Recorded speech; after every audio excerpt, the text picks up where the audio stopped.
Let us all pause and have a moment of silence for our individual prayers.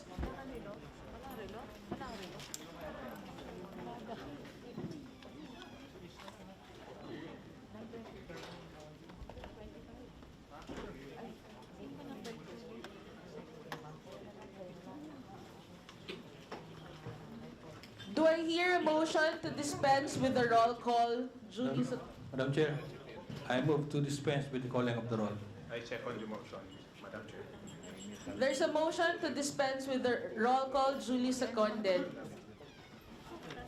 And Motion is also, approved. Madam Chair, I move to dispense with the reading of the previous meeting and approve same. There's a motion to dispense with the reading of the minutes of the previous meeting. Duly seconded. The motion is approved.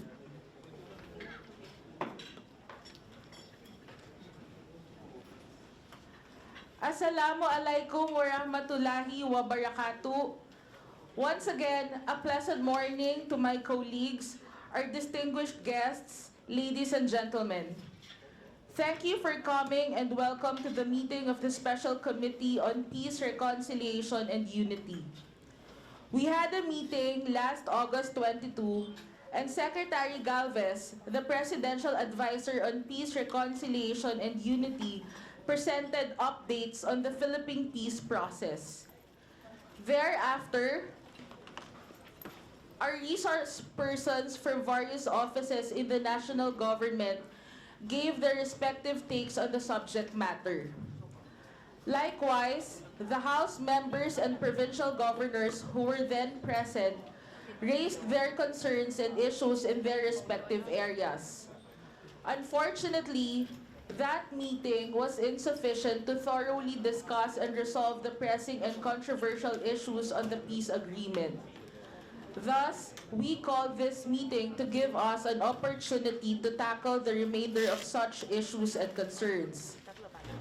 Since we have discussed the implementation of the Comprehensive Agreement on the Bangsamoro or CAB and issues hounding the decommissioning process, we also invited members of the third-party monitoring team, the independent decommissioning body, and implementing peace panel chairpersons in order for us to be provided with their insights on the matter.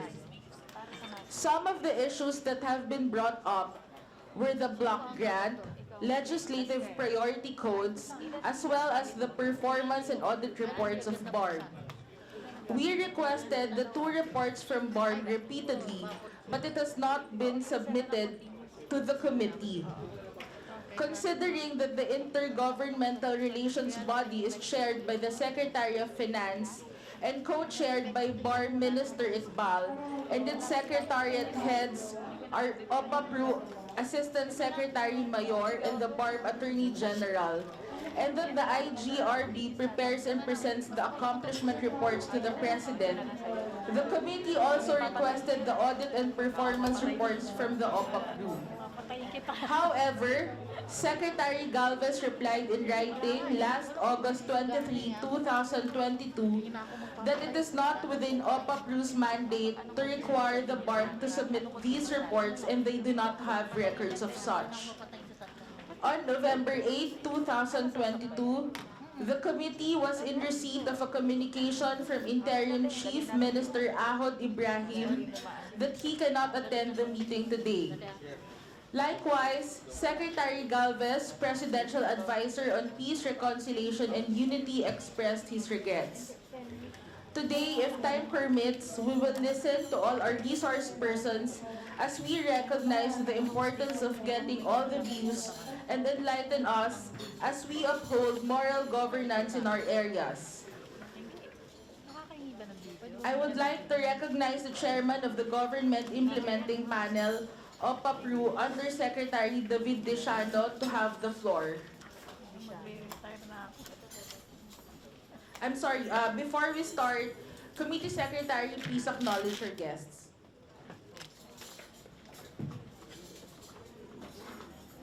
Thank you, Madam Chairperson. Good morning, ladies and gentlemen. Assalamualaikum warahmatullahi wabarakatuh. Guests for today are Undersecretary David Diciano from the Office of the President for Peace, Reconciliation, and Unity. Director Farah Grace Vinaparan, Director Wendell P. Orbeso, Director Janet Jill Gallardo, Director Ismael Bachir. And from the Department of National Defense, we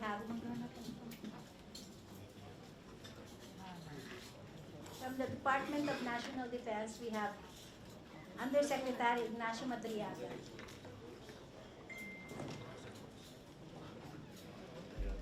From the Department of Interior and Local Government, we have Attorney Alfredo Bayan, Undersecretary for Mindanao Affairs and Special Concerns.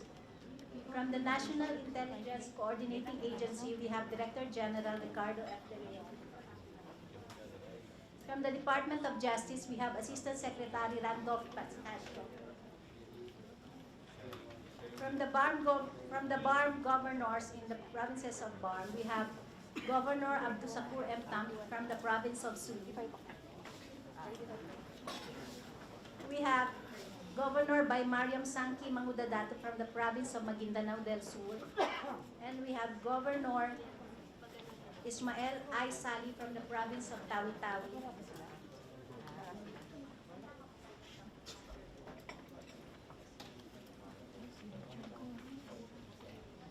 In the Zoom, we have from the third-party monitoring team, Chairman Henry Marius.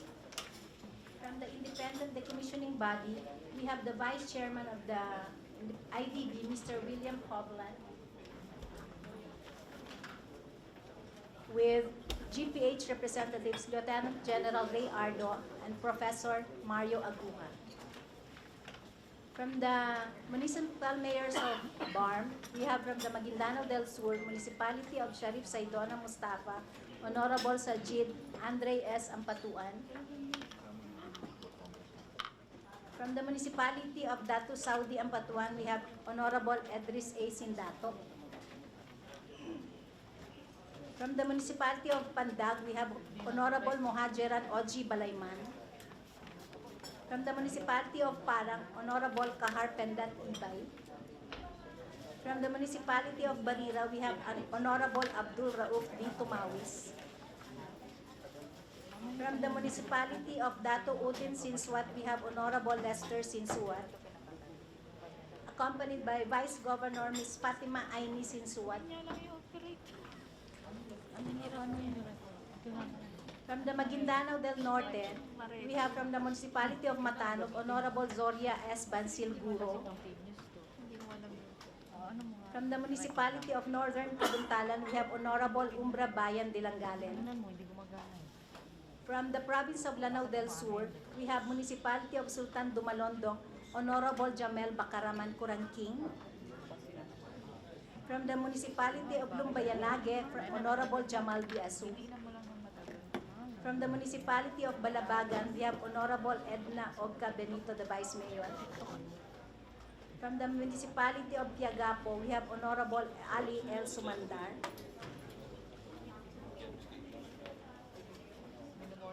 From the Municipality of Lumba Bayabao, we have Honorable Maharbi P. Dagalani.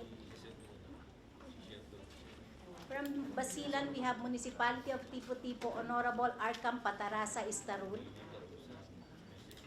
From the Municipality of Bongao, Tawi-Tawi, we have Honorable Jimuel S. K. Province of Tawi-Tawi,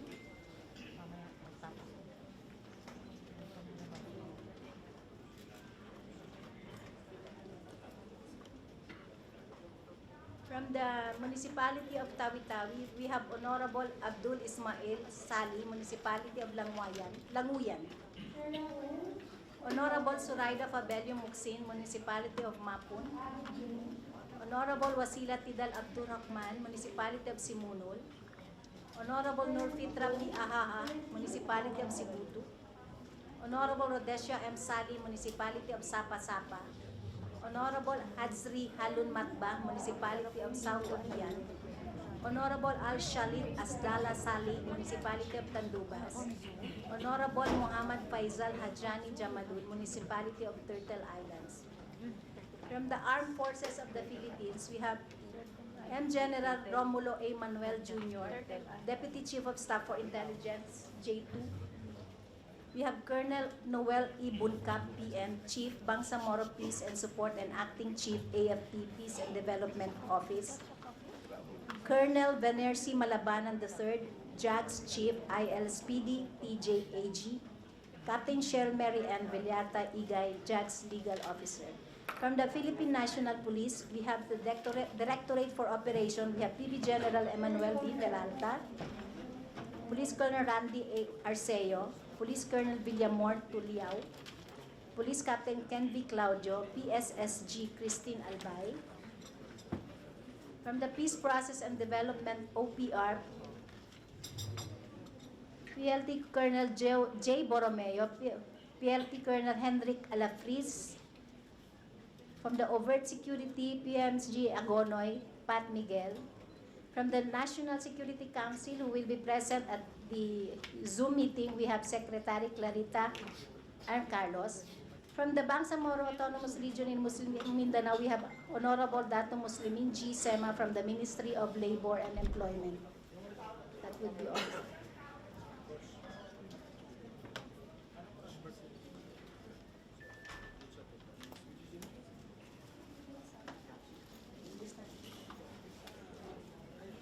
We also have Honorable Mihara Panandigan from the Mulondo, Lanao del Sur. We also have the municipal mayors of Lanao del Sur and Lanao del Norte and the province of Sulu. We will have the list later so we can acknowledge them, Madam Chair.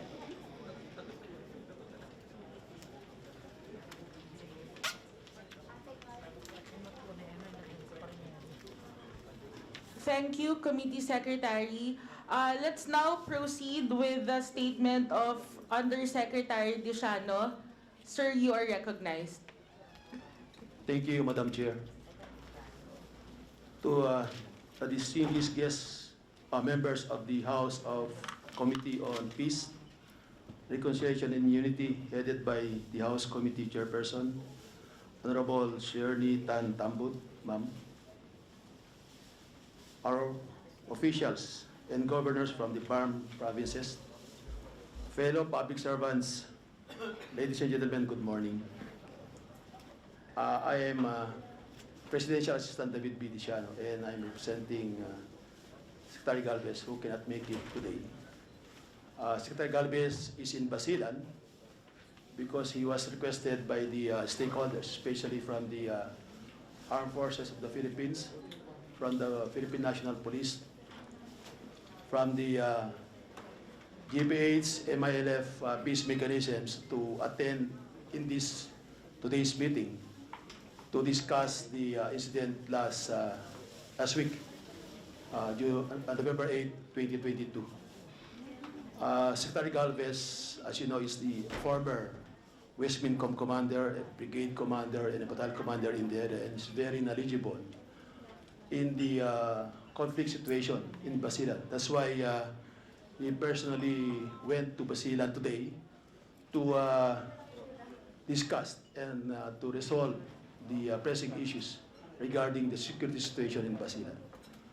And with your permission, ma'am, if you permit, I will now proceed in giving the updates on the Bangsamoro Peace Process.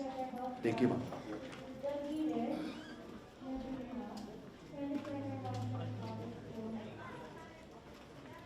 The outline of my presentation is as follows. State of the GPH MILF Peace Process, the state of the GPH MNLF Peace Process, the entry of MILF and MNLF members into the PNP, and the amnesty for MILF, MNLF members. On the political track, the BTA is mandated by the BOL to enact priority legislations. Only 3 out of the 7 priority codes were enacted by the BTA. The Bangsamoro Admin Code, the Bangsamoro Civil Service Code, and the Bangsamoro Education Code. There are 4 remaining priority codes that are yet to be enacted by the BTA, and these are as follows.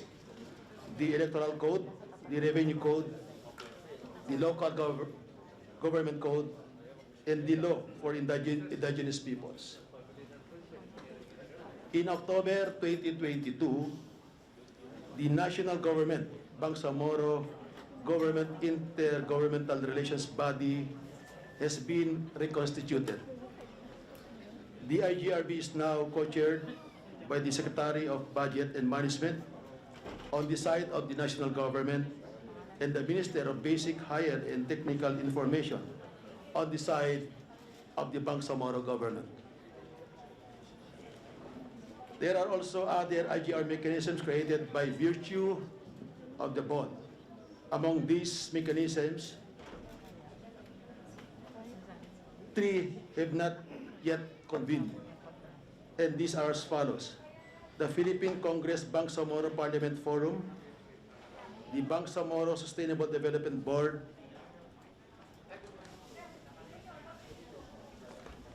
and the Council of Leaders. Under the normalization track, we currently have a total of 24,844 former MILF combatants who have already undergone the decommissioning process for Phase 1 to 3, as the Phase 3 resumed in September this year. The remaining combatants under Phase 3 are expected to be decommissioned in the remainder of 2022 and in the first quarter of 2023. In support to the continuous transformation of decommissioned combatants, more than 1.2 billion worth of transitional cash assistance have been provided to 12,000 DCs under the Phase 2 of the decommissioning process, while 1.27 billion worth of assistance were already released for the third phase of decommissioning. Again, around 3.6 billion worth of social packages and services were also provided to decommissioned combatants, their families, and communities. To fast-track the implementation of programs under normalization, the national government has reconstituted the Inter-Cabinet Cluster Mechanism on Normalization. The ICCMN is now co-chaired by the Special Assistant to the President and the Secretary of OPA-PRU, Secretary Galvez. Still under the normalization track, a total of 24 joint peace and security teams have been formed, 18 of which are activated and deployed in mutually agreed areas by the JPH and the MILF to ensure peace and order in conflict-affected and conflict-vulnerable communities. The JPSTs are composed of contingents from the AFP, BNP, and the Bangsamoro Islamic Forces, or the BIAF of the MILF. We also demonstrated our sincerity to fulfill all commitments made with Moro National Liberation Front under the 1996 Final Peace Agreement. The government established the peace coordinating committees to engage Professor Nur Miswari and Muslimin Sema to further strengthen the GPH's MNLF peace process. The appointment of Nur Miswari as Special Envoy to the Organization of Islamic Cooperation played a crucial role in ensuring the continuity of MNLF support to the peace, reconciliation, and unity agenda of the administration. The MNLF has become an integral part of the Bangsamoro Transition Authority and the BARMM ministries, wherein members from the SEMA and Miswari groups represent the MNLF. All the different components of the transformation program are being finalized to pave the way for the meaningful transformation of the MNLF combatants, their families, and communities. On the security component, the GPH and MNLF under Chair Muslimin Sema have agreed on the implementation arrangements and establishments of mechanisms for the validation, verification and profiling of MNLF combatants, their firearms and munitions. This joint undertaking with the MNLF shall ensure the implementation of the security forces processes of more or less 7,000 MNLF combatants who shall undergo the transformation program starting this year. As part of the harmonization, convergence, and transformation effort, at least 11,062 MILF and MNLF combatants were able to register for the special qualifying eligibility examination of NAPOLCO that was conducted on May 29 in the island province of Basilan and Cotabato City, out of which 7,145 MILF and MNLF have passed the examination. On amnesty, the 2 members of the NAC have already been appointed. Depending on the designation of its chair, the appointed commissioners who are serving as regular members of the NAC are Attorney Nasser A. Marahom Salik and Attorney Jamar Ulayat. Currently, the appointed commissioners, ex-officio members from OPA, PRU, DILG, DOJ, and DND are reviewing the draft implementation rules and regulations to prepare for the commencement of the application processes in January 2023. Efforts are underway for the extension of the application period, which is currently effective until 24 January 2023.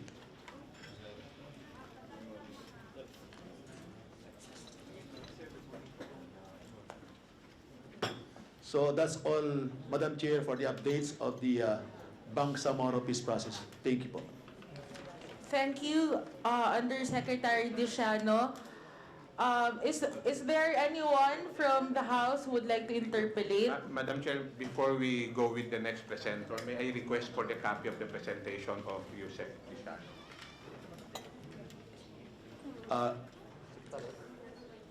Yes, sir. We'll provide, sir.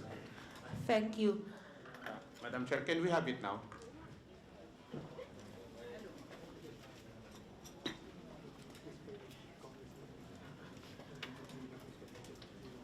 Please furnish Congressman Mujib Hataman with the requested documents. Excuse, Madam Chair. Yes. Every governor, bigyan din ng kopya ng presentation ng... Sige po. Yes, Yusek Diciano, can you provide everyone with a copy of the presentation?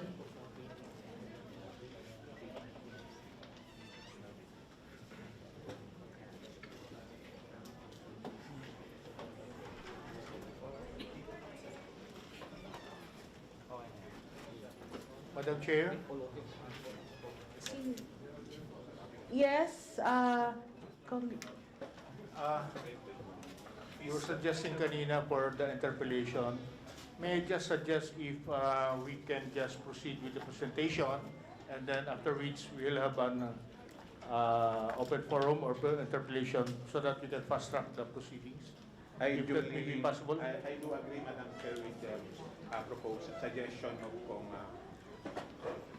okay. Yusek Diciano, are you done with your presentation? Yes po, ma'am. Next presenter is Governor Maria Mangudadatu.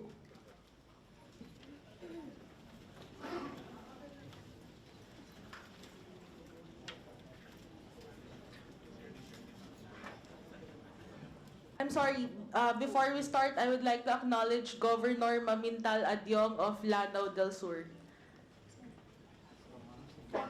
Governor Mariam Mangudadatu, please proceed. Bismillahirrahmanirrahim. Assalamualaikum warahmatullahi wabarakatuh.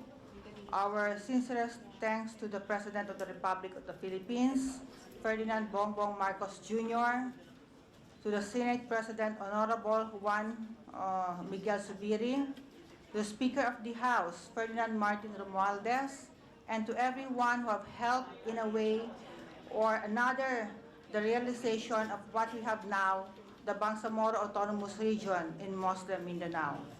where the province of Maguindanao is a constituent local government unit. In behalf of the resilient and good people of Maguindanao, I would like to convey my sukran to all of your assistance to our people. I would also like to acknowledge the following, of course, the OPR,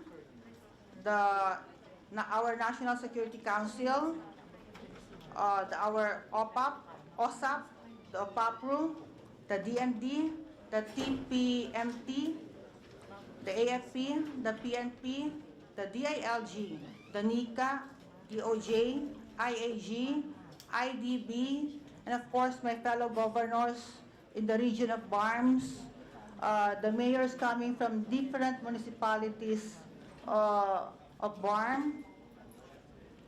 We also likewise to express our gratitude to this committee under the stewardship of the Honorable Chairperson, Sharni Tan Tambut, for paving the way of the local officials of One Maguindanao to share our updates on the CAB implementation and the BARMM current situation in the province. When the CAB was signed, we are one of with the MILF that celebrated that finally peace will reign in our homeland, and such we expect that progress will follow and our communities will flourish. This representation, we still expect that sooner what we envision, what we dream of, will eventually be realized. Sabay-sabay kaming nangarap ng ating mga kababayan sa Maguindanao na mula sa pugad ng kaguluhan, ang probinsya ay magiging safe haven. Di lamang ang mga nakatira dito, maging ang mga bibisita, turista at sa mga pangkalahatan makikita ang isang napakagandang rehiyon o probinsya. Ito ay dahil sa nakita natin ang pagmamahal ng national government ng mga bangsamoro na kung saan naglagak ang gobyerno ng bilyong-bilyong salapi sa pamamagitan ng Black Grant bilang susi na inasam-asam ng kapayapaan, progreso at pag-asenso ng bawat bangsamoro. However, as we traverse the so-called path of peace brought about by the enactment of the Bangsamoro Organic Law, we came across a long and winding road that lead us to the dungeon of misery. In the implementation of RA 11054, we discovered various challenges and blunders. To name a few, these are in the field of public works and highway, financial or fiscal management of block grant, and the powers to the local government that has been abused by some ministries, including the Minister of Ministry of Interior and Local Government. Firstly, let us proceed with the decommissioning process. Many of our constituents complain about the livelihood package that they are sought to receive. As mentioned, they will avail a livelihood package amounting to 1 million pesos. This causes alarm not only in the news, social media, but also to the ordinary citizen who are closely monitoring the fate of the CAB. The confusion starts when the decommissioned combatants receive only between 40,000 to 120,000 according to Minda News, and that was March 24 of 2022. Personal accounts solicited from these combatants. Second, where is the list of the decommissioned combatants? Matagal na po natin hinihingi ang listahan nitong 40,000 combatants na alam ko during our first meeting, hiningi na po natin ito sa AFP, wala rin daw sa kanila. Hiningi natin ito sa PNP, wala rin daw sa kanila. Hiningi natin sa third-party monitoring team, wala rin sa kanila.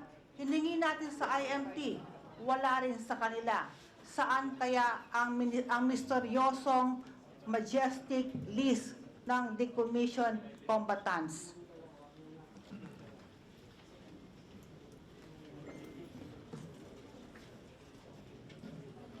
Nakakabahala po itong pangyayari dahil sa halip na matutulukan ang kaguluhan ng ating rehiyon, tila lalo itong magiging mitsa sa susunod na di pagkakaunawaan ng ating mga rebelde at ng gobyerno. Huwag po natin kalimutan na sa ating mga lugar at sa kabila ng mahigit 3 taon na itinaguyod ang BARMM ay magulo pa rin ang ating lugar. Halimbawa na lamang po ay ang panibagong digmaan sa pagitan ng militar at MILF sa Ungkaya, Pukan, Basilan, kung di ako nagkakamali, na kumitil ng buhay ng 4 na rebelde at 3 sundalo. At sa pagkasugat ng 12 sa ating mga kawal, nariyan din po ang walang katapusang patayan sa munisipyo ng Pikit na 22 barangays nito ay naipasok na sa social geographic area ng BARMM. Nariyan din po ang pagpaslang o pag-ambush sa isang chief of police ng Ampatuan, Maguindanao na nangyari sa lugar kung saan sa kabilang na tinatawag na MILF community. This incident, honorable members of this committee, is causing an alarm to all of us. What happened to the signed peace agreement? What is there in the CAB that needs to be revisited? What is there involved the Bangsamoro Organic Law that needs to be amended? Going through, let me just put this on record that we, elected officials in the region, including the leadership of BARMM, are now under the same flag. We are now under the Philippine law. It is incumbent upon all of us to obey the laws as we swear to protect the Constitution and the rules and regulation of the country. We hope that the mantra moral governments in BARMM cover the adherence to the Constitution and loyalty to the Philippine government that provides more or less 85 billion pesos to fund the necessary needs of our region, and that is every year. Ang 85 billion pesos na ito ay kailangan maramdaman ng lahat. Kailangan makita ng bawat Bangsamoro. Kailangan matikman ng ating kabataan, matatanda, magsasaka, mangingisda at lalong-lalo na ang taong mahihirap na umasa sa tulong ng gobyerno. At this juncture, I would like to present in this August chamber the updates and current situation in our province, including the status of infrastructure implemented by OPAP, PAMANA, ARM, current BARMM, government, and calamity fund of BARMM curved out from year of 2020 to 2022 annual budget. Slide number 1, it is an honor to present to this August body the present situation in the province of Maguindanao. With me are the government and elected officials of the province, including the elected Vice Governor of Undivided Maguindanao, Vice Governor by Aini Sinswat, and the board members, municipal mayors, and other officials from the province. The presentation undergo validation last week by our provincial engineer team in coordination with the respective municipal engineer and MPDC of the concerned LGU. Slide number 2. The outline of the presentation are the following infrastructure project funded by OPAP under PAMANA program, ARM project to the BARMM and its calamity fund. Now let's go to slide number 3. In different municipalities, various projects were implemented as shown in the PowerPoint. These are the actual and felt needs of our communities, health, road, water system, and drainage canal. Then let's go to slide number 4. Anyway, I will give you a copy of this after my presentation. As I have said, itong project na ito ay kailangan ng mga proyekto higit na kailangan ng ating probinsya. Ngunit ayon sa ating nakikita, nakatiwangwang lamang ito at di din na mahagilap ang mga contractors at kung ano pa ang plano ng BARMM government sa project na ito.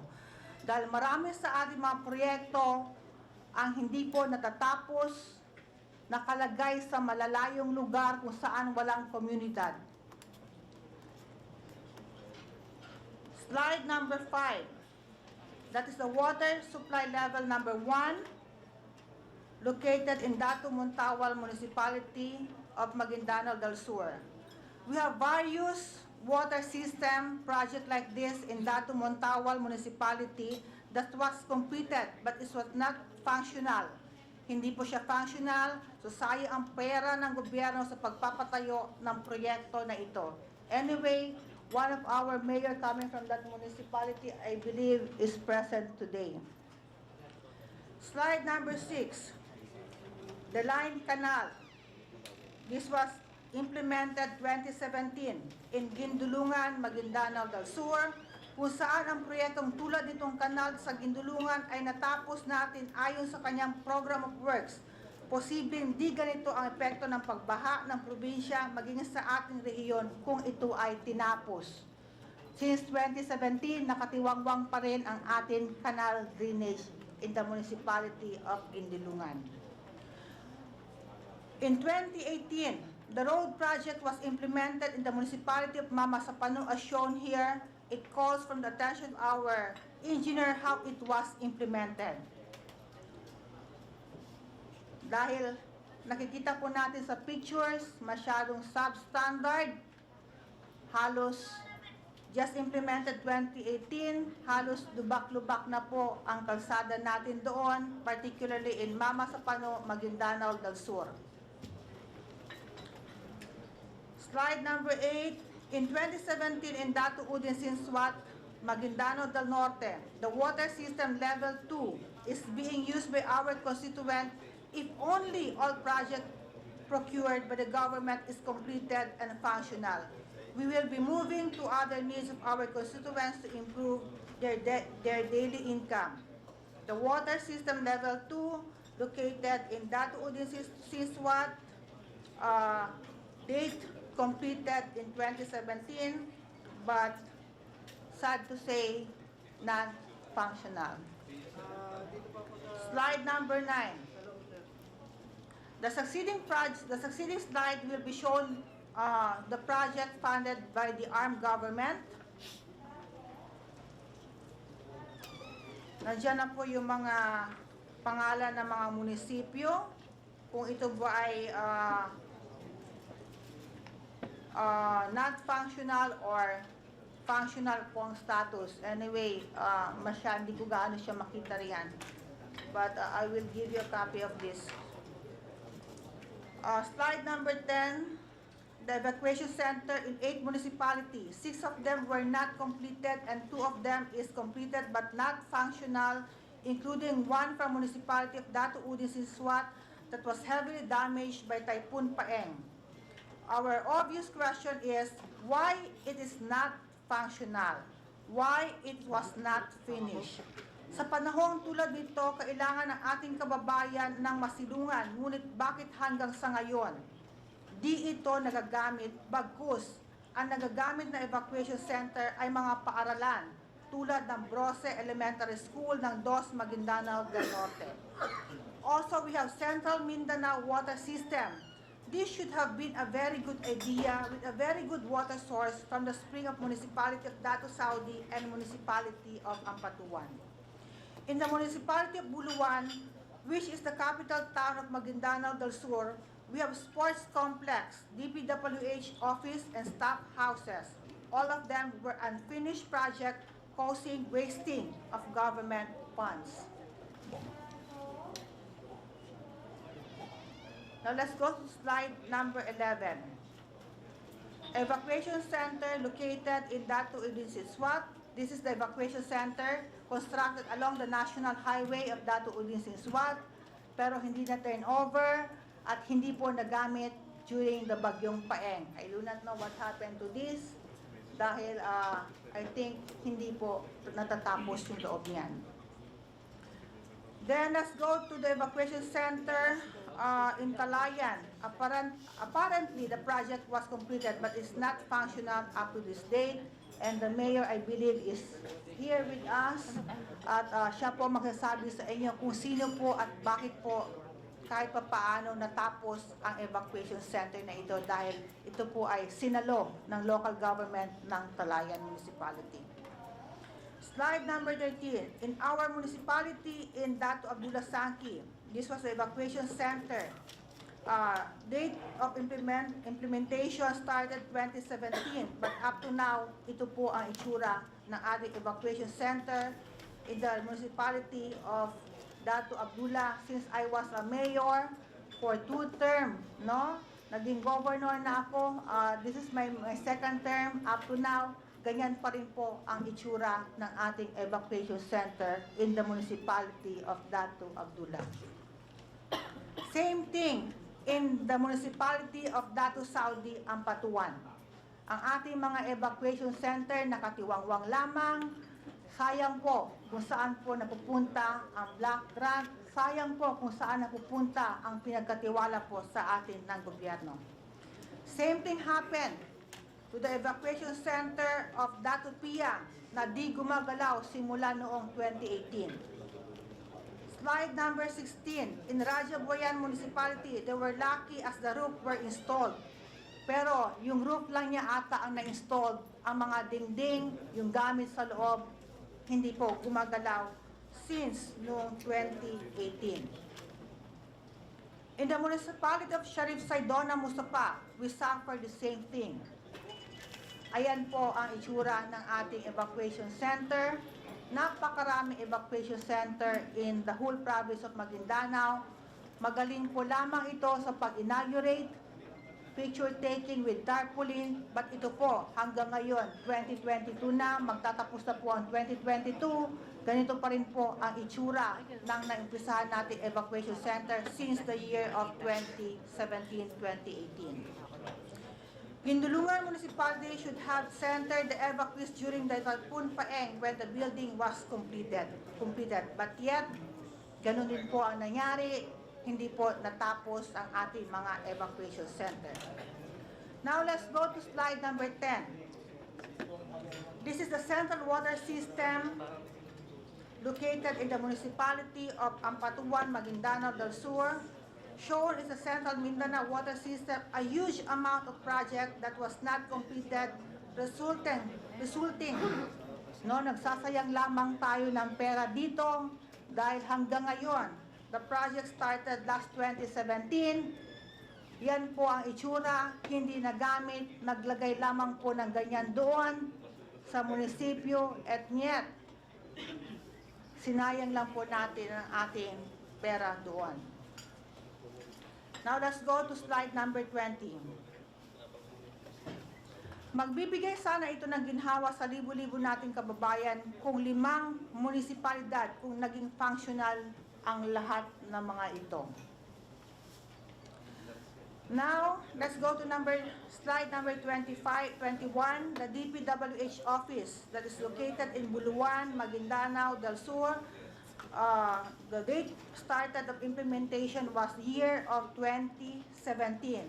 This is located in front of the provincial capital of Maguindanao. Since I assumed office, we are concerned about this building. Where is the contractor? Actually, tulad po na akin nabanggit, hindi po devolved ang ating MPW, hindi po devolved ang ibang ahensya sa probinsya ng Maguindanao, and I also believe ganun din po ang aking mga kasamahan na mga governor in the province, in the region of BARMM. Slide number 22, that is the DPWH staff house located in Buluan, Maguindanao del Sur. Hindi pa rin po ito natatapos. Natutuklap na ang mga tiles at nasisira na rin po ang mga pintura nito. Sports complex in Buluan, which is adjacent to the provincial capital building, na puno na ito ng damo at wala na din nagtatrabaho.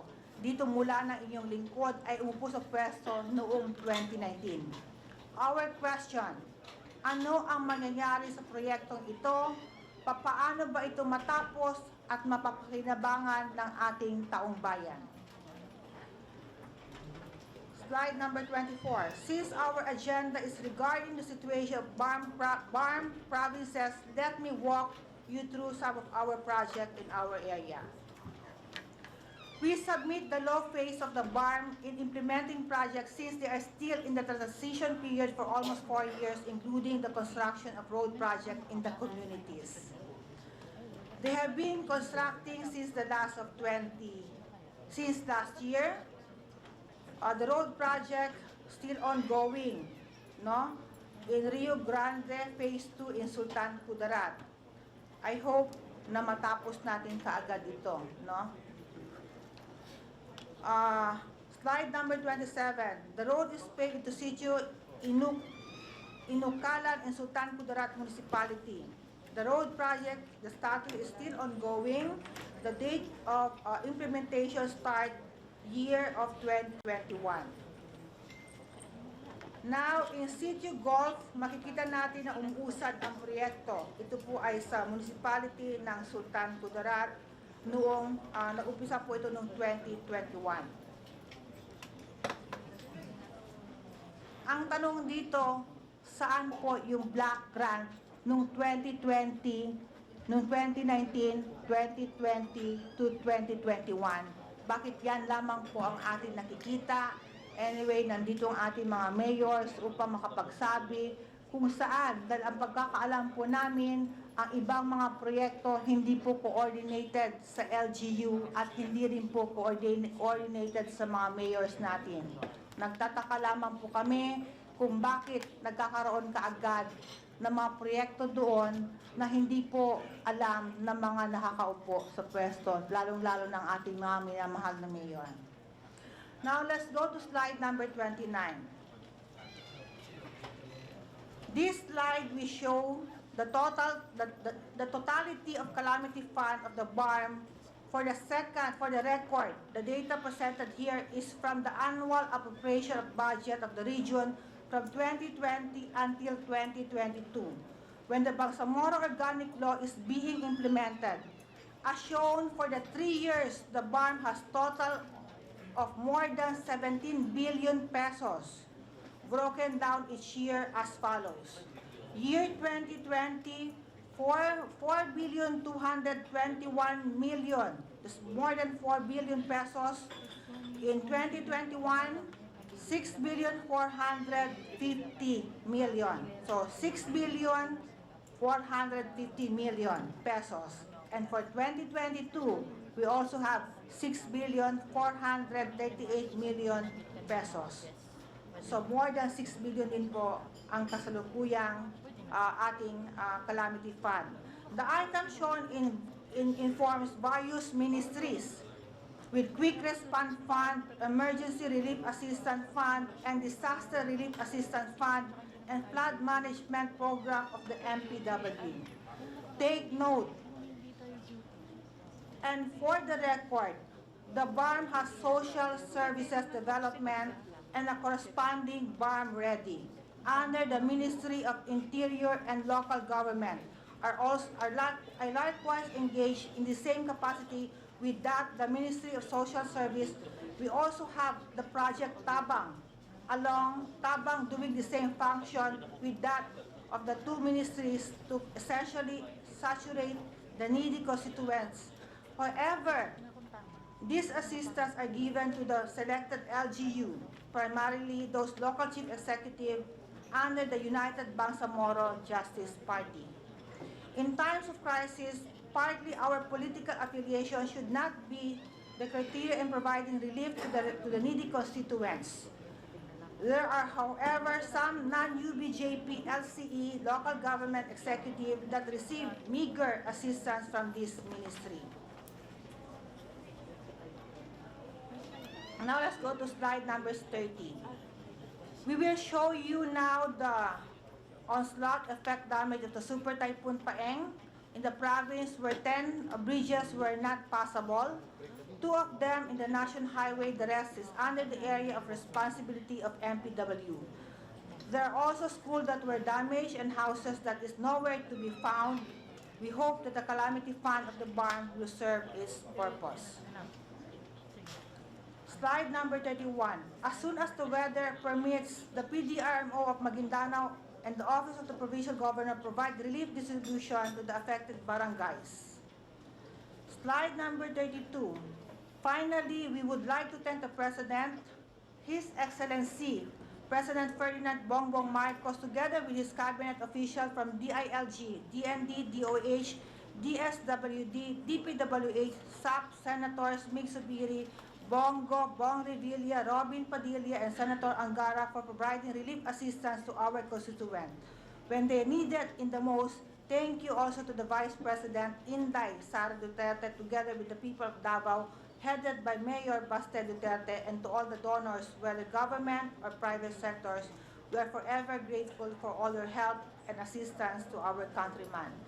Remember that this Typhoon Paeng, if you will visit the province of Maguindanao, you will be surprised that majority of the help coming from our province came from DPWH 12, came from DSWD 12. Ang tanong lamang, saan po ang pondo ng rehiyon ng BARMM?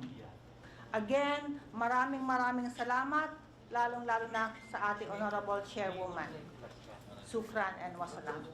Thank you, Governor by Maria Mangudadatu. Are there any more presenters?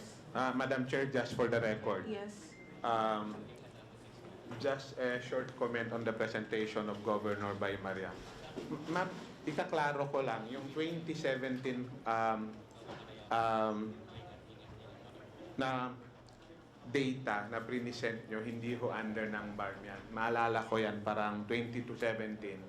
It was an HDAP project, may PMO. So ako, I would recommend, Madam Chair, by next hearing, we have to subpoena or invite as a resource person, the project manager who happened to be an MP today, para para maklaro natin yung mga records. Kasi akong matandaan ko niyan ang record sa akin at that time. Yung second year na yan, hindi na na-release ang pondo, kaya hindi natapos ang project. Pero ang better dyan, yung mga nakakaalam, yung dating DILG Secretary and at the same time, yung project manager ng Human Development Action Program under ng Office of the Regional Governor at that time. Just for the record, hindi ho yun under BARMM, kung hindi under yun ng tingin ko nasa record yan at properly turned over nung nag-turn over ako sa Bangsamoro Autonomous Region as Regional Governor. Just for the record, Madam Chair. Committee Secretary, please take note. Thank you, Congressman Mujib Hataman. Before we continue, I would like to acknowledge our members, Vice Chairman Zia Alonto Adyong, Vice Chairman Yasser Balindong, Congressman Munir Orbison Jr., Congressman Mohammad Tong Paglas, Congresswoman Irene Saulog, Congressman Steve Solon, Congressman Mujib Hataman, Congressman Richard Gomez, Congressman Dimzar Sali, Congressman Joselito Sakdalan, Congressman Wilter Palma, Congresswoman Arlene Brosas, Congresswoman Ann Matibag, and Congressman Bonifacio Bosita.